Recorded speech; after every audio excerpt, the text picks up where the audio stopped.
राज्य किए छले राजाभिषेक करो आयोजन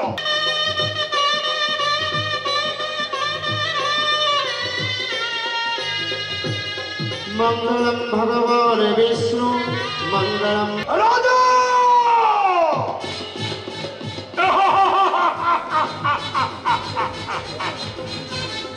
राजा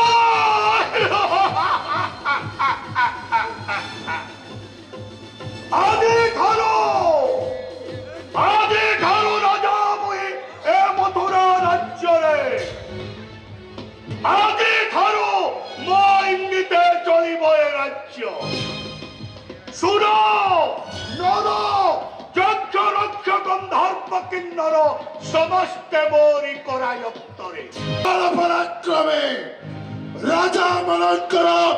महाराजा दिग्विजय सम्राट पवित्र भोजवंश जयवीर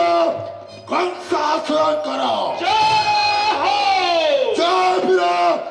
कंसासुरंकर जयवीर कंसासुरंकर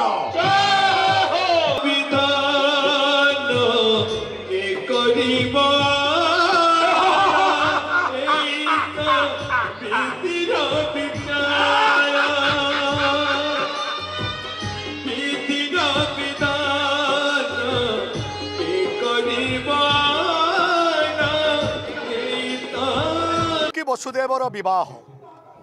जाइथिली दिग्विजयर पथे दिग्विजय फेरिला मात्र के देखिली देवकी को सुदेव पुत्र वसुदेव हस्तरे न्यस्त करिछंती पिता उग्रसेन क्रोधरे हेली जर्जरित हेले पिता मते देले प्रबोधना कहले कंस विवाह कार्य जतबेले संपन्न हेछि सुसज्जित रथ उपरे तोरी भौणी देवकी को एवं वसुदेव को नहीं जाओ बाबा छाड़ी दे आसबु वसुदेवपुरे पितांक आदेश सुसज्जित रथ उपरे देवकी एवं वसुदेव को नहीं जाऊली वसुदेवपुरे ए समय हेला दैववाणी रे रे कंस जो देवकी एवं वसुदेव को सुसज्जित रथ उपरे नहीं जाऊछु वसुदेवपुरे तारी गर्भर अष्टम संतान हेब तोर मृत्युर कारण दैववाणी शुणी मने जागिला शंका तापरे कौन कली जानो पिता उग्रसेन को गादीच्युत करी राजा हेली आज मु मथुरा राज्य रे अग्र को देली निर्वासन तापरे देवकी एवं वसुदेव को श्रृंखलित करी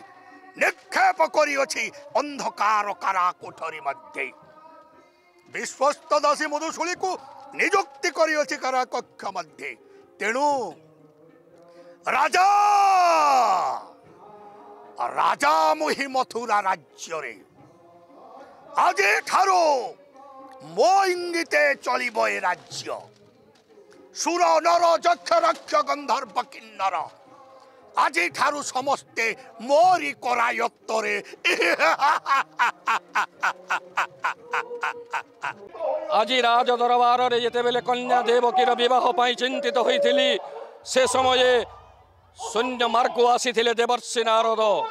देइथिले एक पात्रर संधान रे उग्रसेन नुह तु चिंतित तोर कन्या देवकी सहित सुदेव नंदन वसुदेव सह विवाह कार्य करिजा संपन्न गर्ग मुनि निर्देश रे एक शुभ लग्न प्रस्तुत करी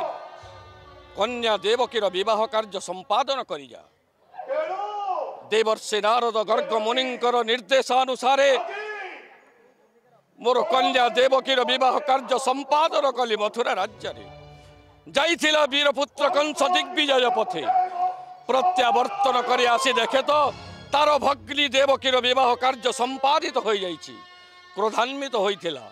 क्रोध सम्मरण करिबा पई निर्देश देला परे क्रोध सम्मरण करी जेतेबेले नहीं जाउथला सुसज्जित पाट पालिंकी रे वसुदेवपुरे से समय रे सुनिथिला एक शून्यवाणी रे कंस तू जाकू नहीं जाउछु तारी अष्टम गर्भर संतान हेब तोर मृत्युर कारण एई शून्यवाणी को सुनिला मात्र के वीरपुत्र कंस मोर चक्षु सम्मुखरे अकथनीय अत्याचार करिथिला कन्या देवकी आउ जामाता वसुदेवଙ୍କ उपरे आउ बलपूर्वक छड़ाई नहीं मोर मथार मुकुट बलपूर्वक छड़ाई नहीं मथुरार राज सिंहासन आउ मते कटुआल बेशरे सजाई दे मो हाथ जष्टि धराई देछि।